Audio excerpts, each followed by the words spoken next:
The concert hall was buzzing with excitement that evening. Everyone had dressed up nicely. Women wore elegant dresses, men had their best suits on, and the whole place smelled like expensive perfume mixed with fresh flowers. This wasn't just any regular event. It was the annual gala at Riverside Music Academy, one of the most respected music schools in the entire state. People had paid good money to be there. Some came to see the talented students perform. Others came just to be seen, to show off that they were important enough to get an invitation. But most people were there for one reason. They wanted to see him. The famous pianist everyone had been talking about for months. His name was known in every concert hall from New York to Paris. He had played for presidents and royalty. His albums sold millions of copies. When he walked into a room, conversation stopped. When he sat at a piano, the whole world seemed to hold its breath. Tonight, he was the guest of honor, and everyone wanted to impress him. In the middle of all this glamour and excitement sat a 12-year-old girl with her grandmother.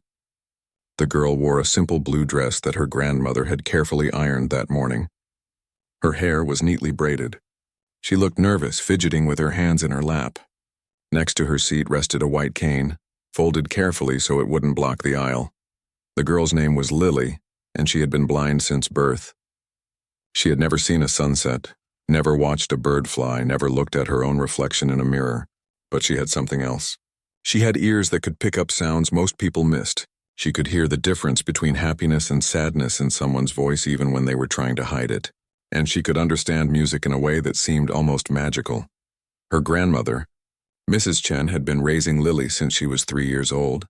After Lily's parents died in a car accident, Mrs. Chen wasn't rich. She worked as a seamstress, spending long hours at her sewing machine to pay the bills. They lived in a small apartment above a bakery, and every morning they woke up to the smell of fresh bread. But Mrs. Chen had noticed something special about her granddaughter from the very beginning. Even as a baby, Lily would stop crying the moment she heard music. As she grew older, she would sit for hours listening to the old radio in their kitchen, completely still, completely focused. By the time she was 5, she could hum back any melody she heard, perfectly matching every note.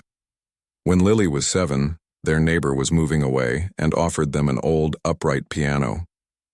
It was beaten up, scratched, and out of tune, but Mrs. Chen accepted it gratefully. She couldn't afford piano lessons, but she figured Lily might enjoy having it around. What happened next surprised everyone, including Mrs. Chen. Lily taught herself to play. She would listen to piano music on the radio, then go to the piano and find the same notes by touch and sound. At first, she could only play simple melodies. But within a year, she was playing complex pieces that would challenge students who had been taking lessons for years. The neighbors would stand outside their window sometimes, just listening.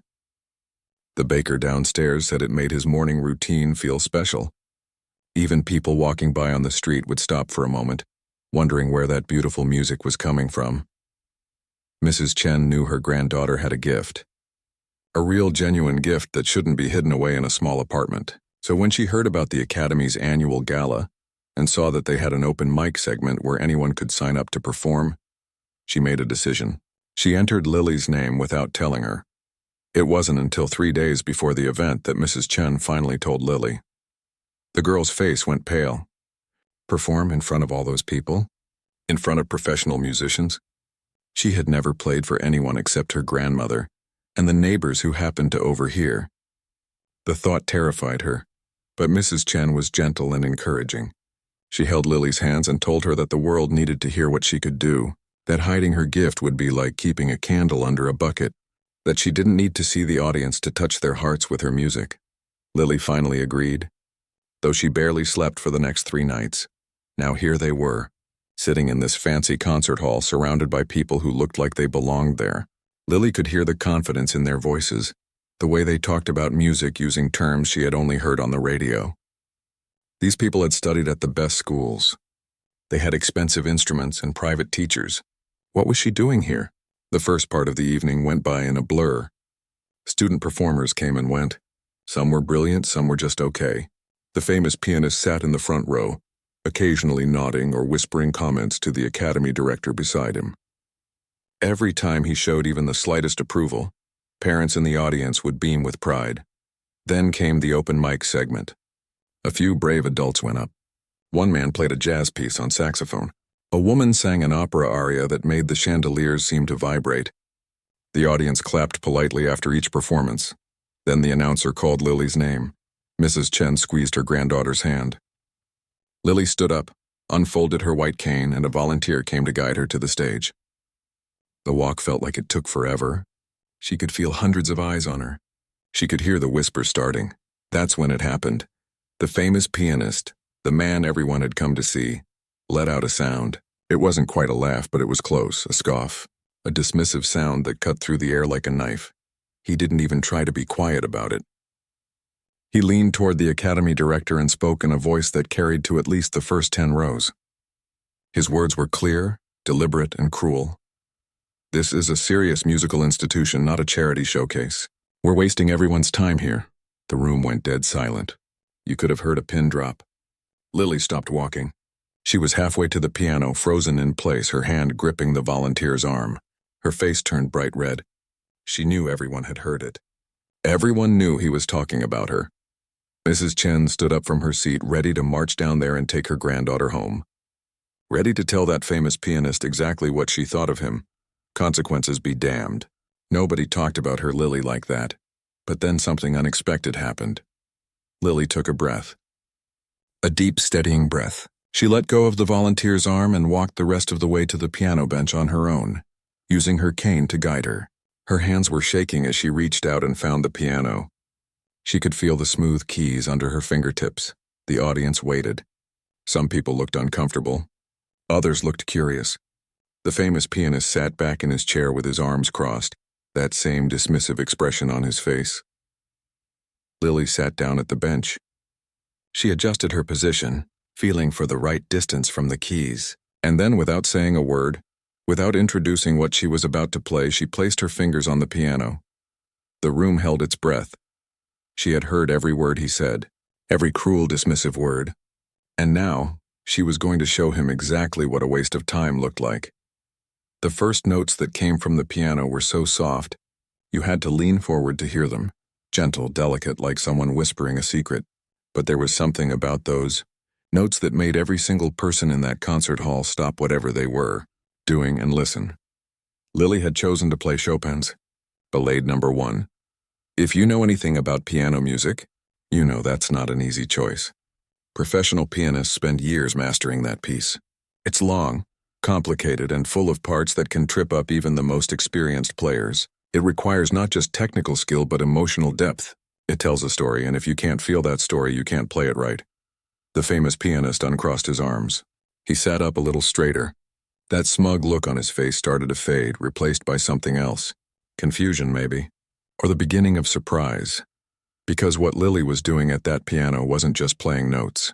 She was bringing them to life. Her fingers moved across the keys with incredible precision. Every note was exactly where it needed to be. The timing was perfect. The dynamics, the way she made some notes loud and others soft, showed a level of control that takes most people decades to develop. But technique wasn't what made people's jaws drop. It was something deeper than that. Lily played like the music was coming from somewhere inside her soul. Like every note meant something personal. The gentle parts felt like memories of happy moments. The dramatic parts felt like anger and frustration bursting out. The sad parts, and there are many sad parts in that piece, felt like genuine grief. Mrs. Chen sat in her seat with tears already streaming down her face. She had heard Lily play hundreds of times at home, but never like this. This was different. This was her granddaughter pouring out everything she had ever felt. All the loneliness of being different. All the frustration of living in a world not built for her. All the beauty she experienced through sound instead of sight. People in the audience started glancing at each other. They couldn't believe what they were hearing. A woman in the third row covered her mouth with her hand. A man in the back pulled out his phone and started recording. Within seconds, others did the same. The famous pianist wasn't smiling anymore. He wasn't scoffing. He was staring at Lily with an expression that was hard to read. His hands gripped the armrests of his chair. Lily reached the most difficult section of the piece, a part where the left and right hands have to work completely independently, playing different rhythms and melodies at the same time. Most pianists have to watch their hands carefully to get through it. But Lily didn't have that option. She relied entirely on muscle memory, on her sense of touch, on her understanding of where each key was in relation to the others. She flew through it flawlessly. Someone in the audience gasped. Another person whispered, "Oh my God," just loud enough to be heard. The academy director sitting next to the famous pianist had his mouth hanging open. He had been teaching music for 30 years and had never seen anything quite like this. Then something unexpected happened. Something that wasn't part of the original Chopin composition. Lily started to improvise. She began weaving in her own melodies, her own harmonies, blending them seamlessly with Chopin's original work. It was like she was having a conversation with the composer himself, adding her own voice to his story. This improvisation told a story of its own. You could hear struggle in it.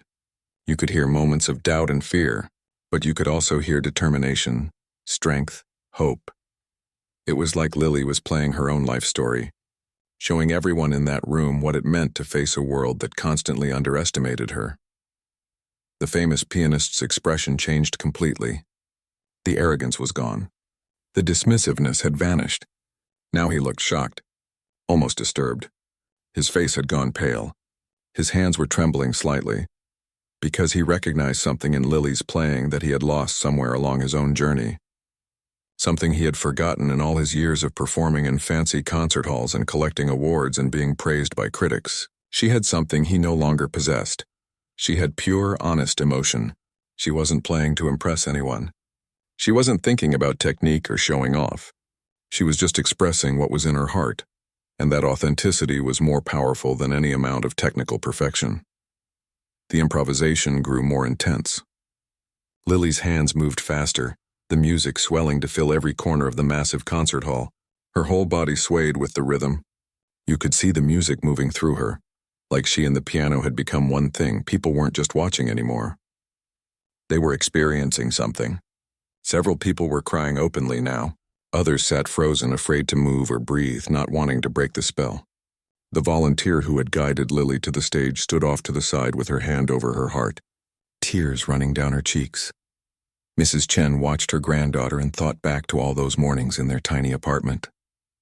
All those hours Lily had spent at that old, out-of-tune piano, teaching herself, practicing the same passages over and over until she got them right.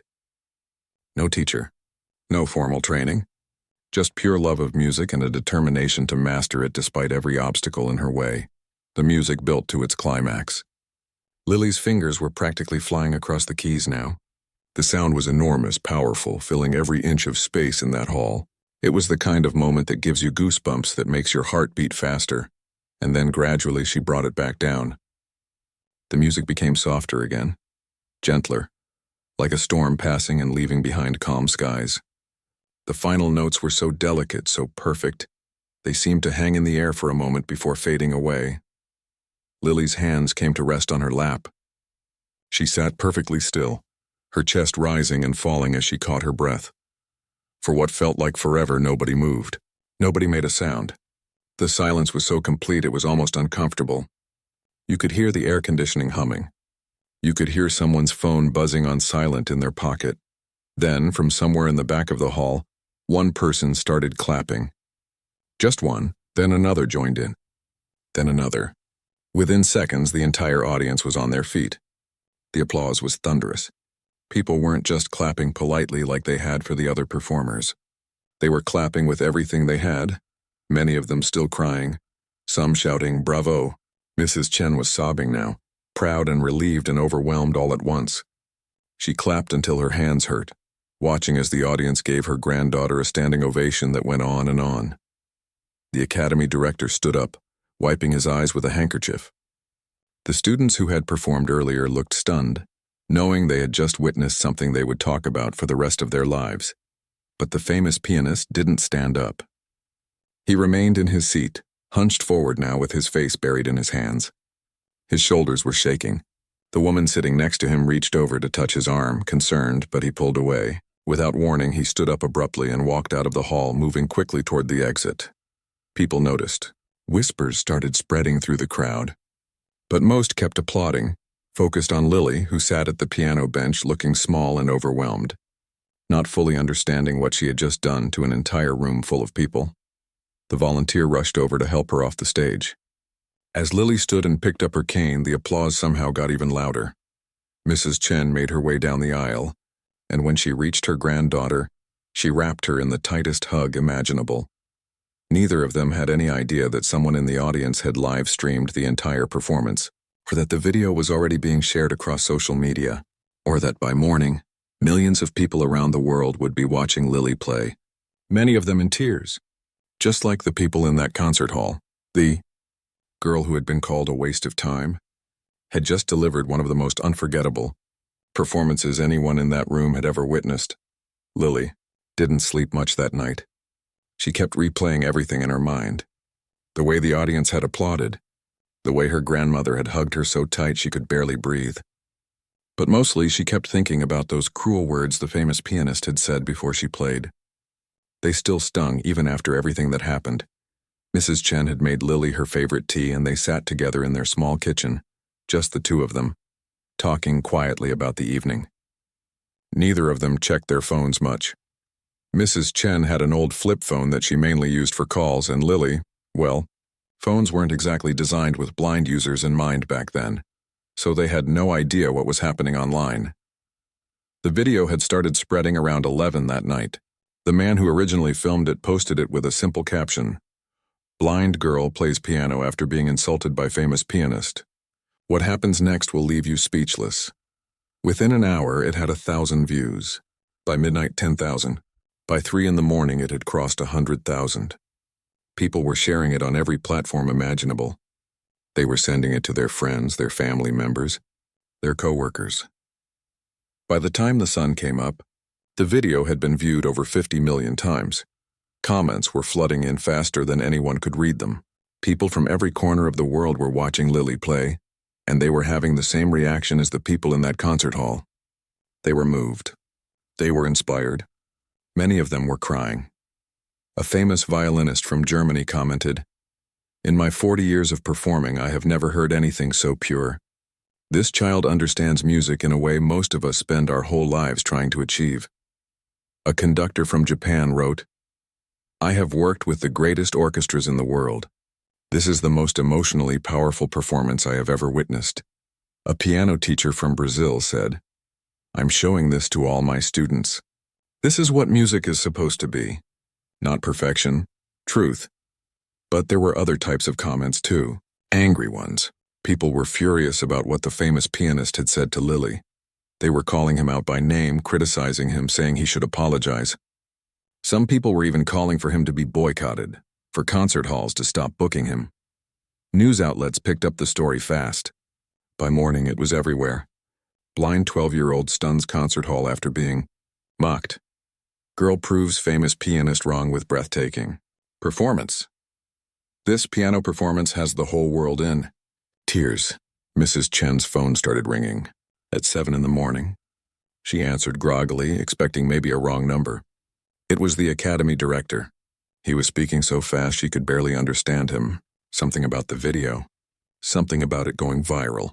Something about calls from reporters and music schools and television producers. She hung up, confused, and that's when she saw her email. Hundreds of unread messages. Her inbox was completely flooded. Scholarship offers from prestigious music schools. Requests for interviews. Messages from people around the world saying how much Lily's performance had touched them. Mrs. Chen sat down heavily in her kitchen chair, her hand over her mouth, trying to process what was happening.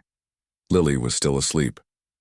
Mrs. Chen decided to let her rest a bit longer before telling her that overnight, while she slept, she had become known to millions of people around the world. By 9 that morning, news vans were parked outside their apartment building. Reporters were waiting downstairs, hoping to get an interview. The baker had to shoo them away from his front entrance twice. Mrs. Chen finally woke Lily and tried to explain what had happened. Lily didn't quite understand at first. A video, millions of people. It seemed impossible. She had just played piano like she always did. How could that change everything overnight? The phone rang again. This time it was a representative from one of the top music conservatories in the country. They were offering Lily a full scholarship. Everything paid for. The best teachers. The best facilities. They said they would make whatever accommodations she needed. Before Mrs. Chen could fully process that call, another came in. Then another. 4 different schools, all offering full scholarships, all of them saying basically the same thing. Lily was extraordinarily talented and they wanted to help her develop her gift. Mrs. Chen felt overwhelmed. These were opportunities she never could have imagined, places she never could have afforded to send Lily, and now they were being offered freely, eagerly. But in the middle of all this chaos, all these phone calls and emails and opportunities, there was one message that stood out. It came by courier at around 10 in the morning, hand-delivered in a cream-colored envelope with no return address. Inside was a handwritten letter. The handwriting was shaky, like whoever wrote it had been emotional or upset. Mrs. Chen read it twice, her eyes widening. It was from him. The famous pianist. The letter was addressed to Lily. Mrs. Chen read it out loud to her granddaughter, her voice catching on some of the words. "Dear Lily," it began, "I don't expect you to forgive me. I don't deserve forgiveness for what I said last night. But I need you to know that I am deeply, truly sorry. What I said was cruel, ignorant, and completely wrong." The letter went on. He wrote about watching her performance, about how it had affected him. He said he had left the concert hall because he couldn't face what he had done, couldn't face the guilt of having tried to humiliate someone who possessed more genuine musical talent than he might ever have. But then the letter took an unexpected turn. He wrote about his own past, about a sister he had lost 15 years ago. She had been disabled, born with a condition that affected her muscles and made her movements difficult to control. But she had loved music. She had wanted to perform, and he had been ashamed of her. He had discouraged her from playing in public. He had worried about what people would think, how it would look, whether she would embarrass him. She died when she was 17, never having shared her music with the world because her own brother had made her feel like she shouldn't.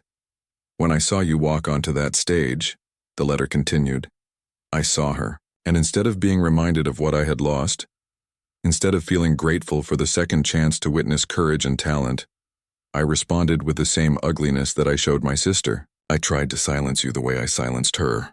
I am ashamed beyond words." He wrote that listening to Lily play had broken something open inside him, that for the first time in 15 years he had actually cried. Really cried.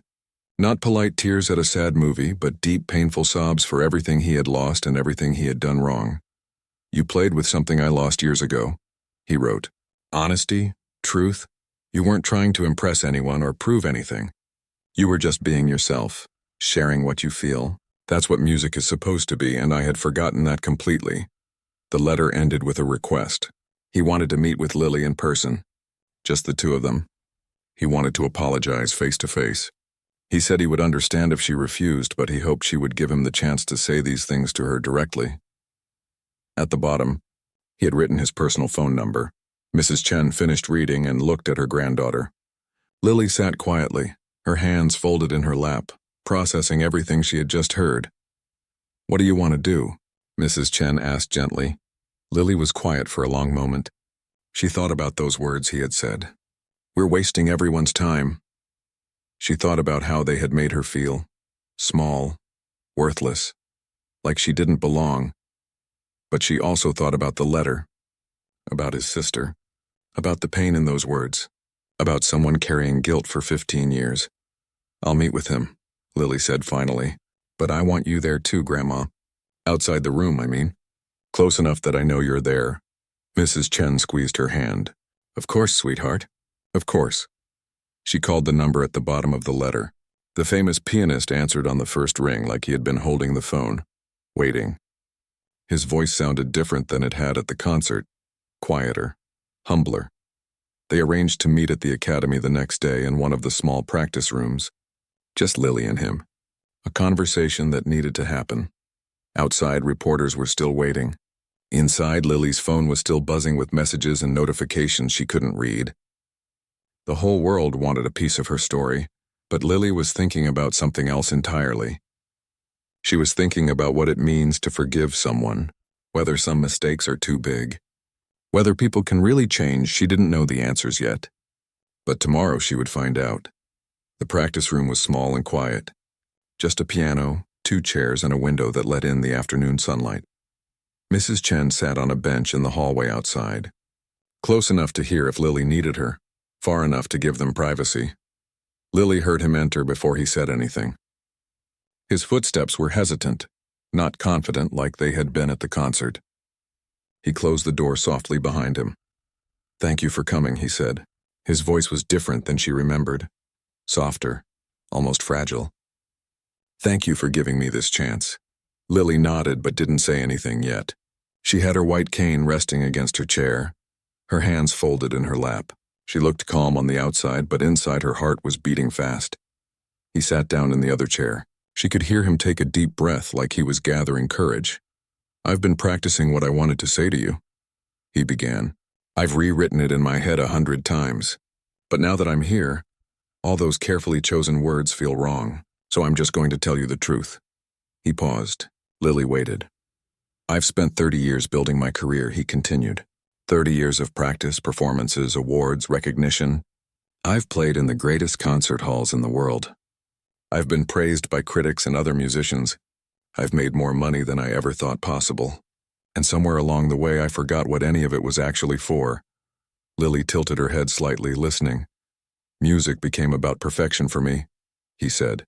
"About technique and precision and impressing people. About maintaining my reputation. About being the best. I stopped feeling it.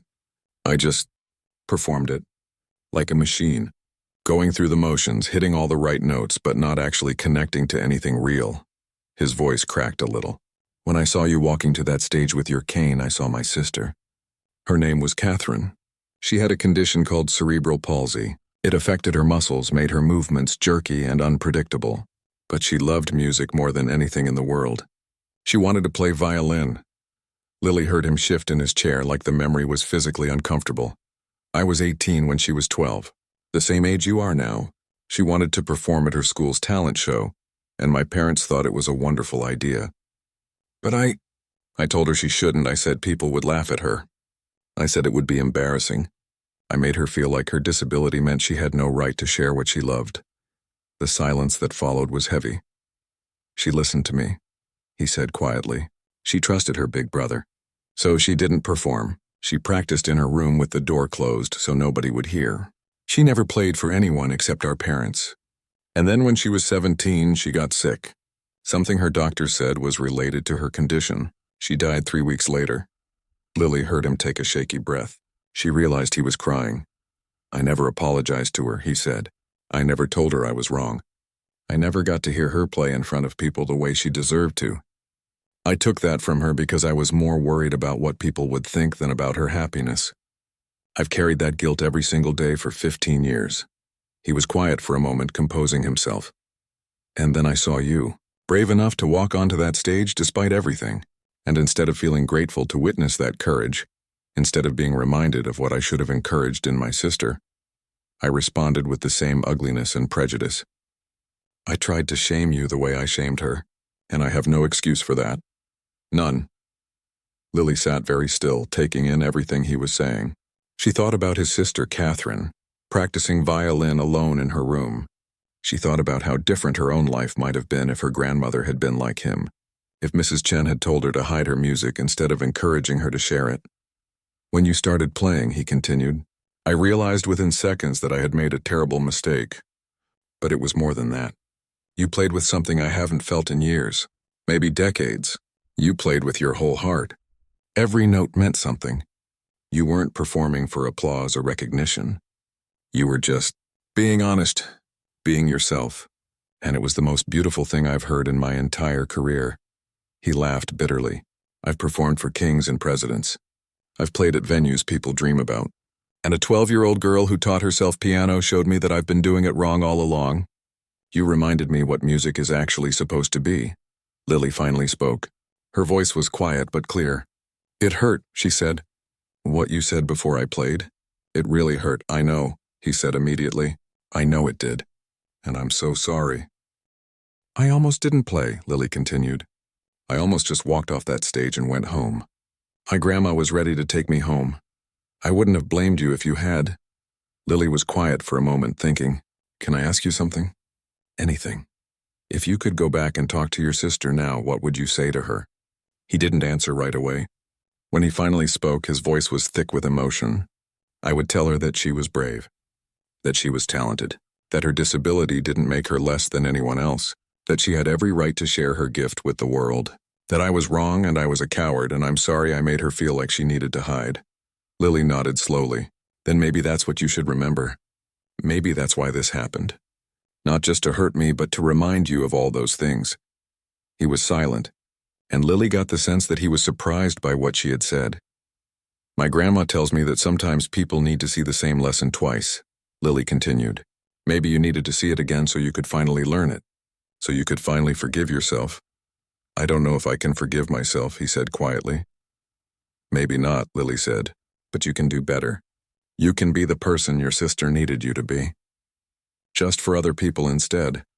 The simplicity of her words hit him hard. She heard him crying again, not trying to hide it this time.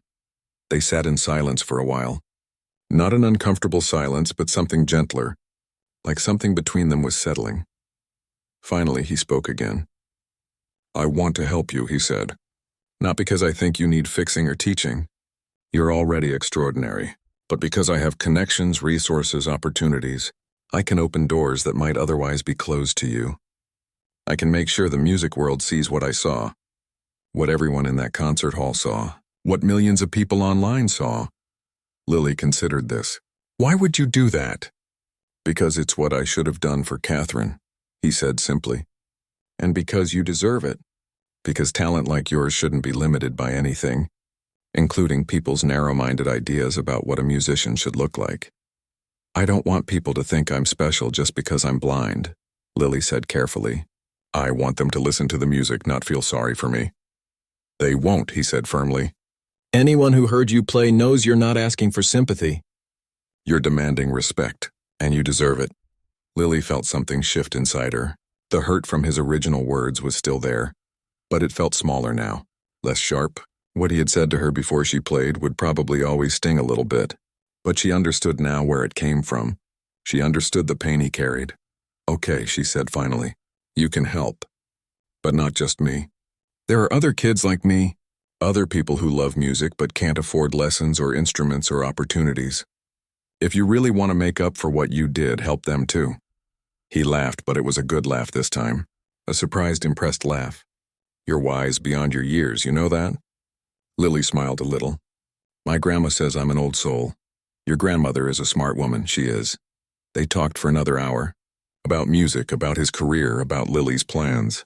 He asked if he could become her mentor, not to teach her to play because she clearly didn't need that, but to guide her through the professional music world.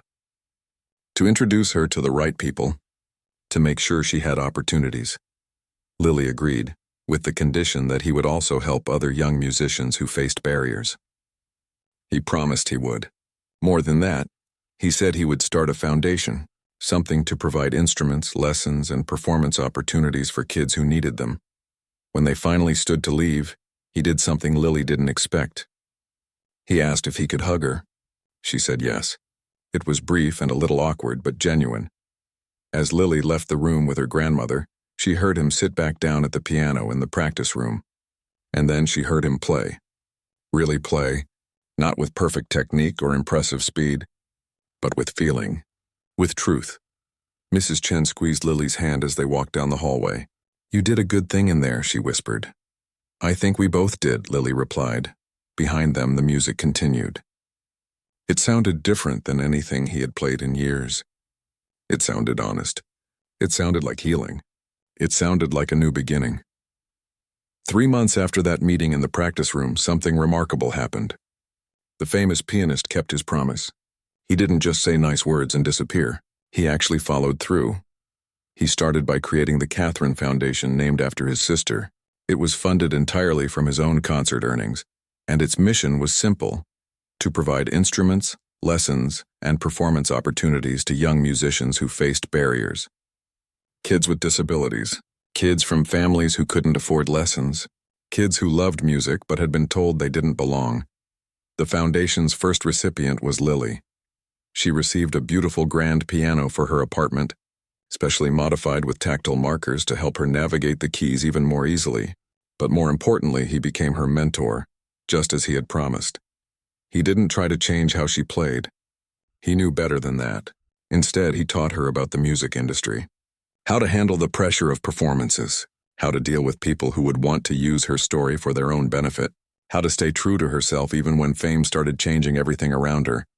And fame did come, fast and overwhelming.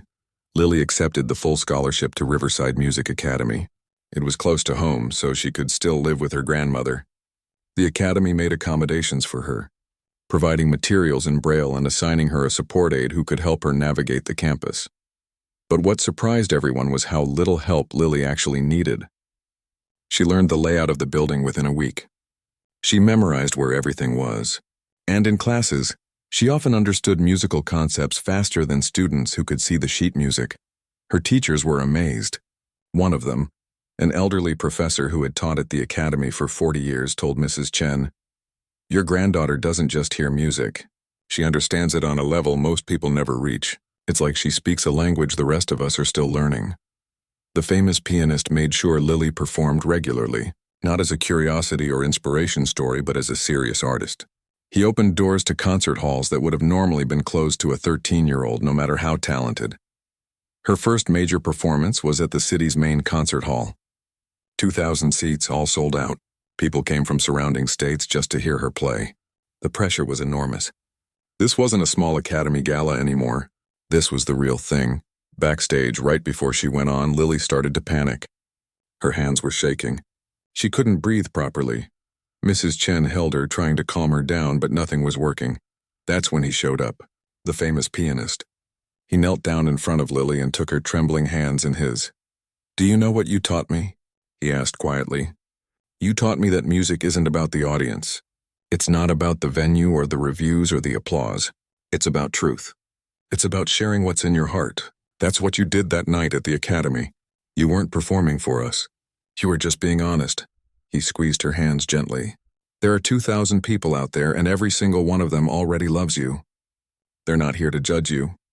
They're here to experience what you have to share. So don't play for them. Play for yourself. Play for the music. Play for Catherine. Everything else will take care of itself." Lily's breathing started to slow. The panic began to fade. She nodded. "That's my girl," he said, and there was such warmth in his voice that Mrs. Chen had to wipe her eyes. Lily walked onto that stage and delivered a performance that critics would later call transcendent. She played a mix of classical pieces and her own compositions. The applause between pieces was thunderous, but it was the silence during her playing that was most powerful. You could hear a pin drop. 2,000 people completely captivated. After that night, everything changed. Recording companies reached out. More concert halls wanted to book her. Music magazines wanted interviews. But through it all, the famous pianist helped Lily navigate these waters. He helped her understand which opportunities were genuine and which ones just wanted to use her story. He also made sure she had a normal life. He insisted she keep going to school, keep spending time with her grandmother, keep being a kid. "Your music will still be there when you're older," he told her. "But your childhood won't. Don't sacrifice one for the other." But the most important thing he did was create opportunities for others. The Catherine Foundation grew quickly. Within a year, they had provided instruments to over 500 young musicians. They funded music lessons for kids who couldn't afford them. They created an annual concert where young musicians with disabilities could perform for a real audience. The famous pianist changed too. His performances were different now. Critics noticed it. His playing had a depth it hadn't had before, an emotional honesty. He wasn't just executing pieces perfectly anymore. He was feeling them. In interviews, when asked what caused the change, he always gave the same answer. "A 12-year-old girl reminded me why I fell in love with music in the first place." 2 years after that night at the Academy Gala, something special happened. The famous pianist and Lily were invited to perform together at one of the most prestigious venues in the world, Carnegie Hall in New York City. The piece they chose to perform was something they had composed together, a duet they called Seeing Through Sound. It was a conversation between two pianos. His part represented sight, hers represented hearing. The melodies would intertwine, separate, challenge each other, and ultimately harmonize. It was their way of showing that different perspectives, different experiences, could create something more beautiful together than either could alone. Mrs. Chen sat in the audience that night. In the third row, Wearing a new dress she had bought specially for the occasion, she watched her granddaughter on that famous stage, playing alongside someone who had once tried to shame her, and she thought about how strange life could be.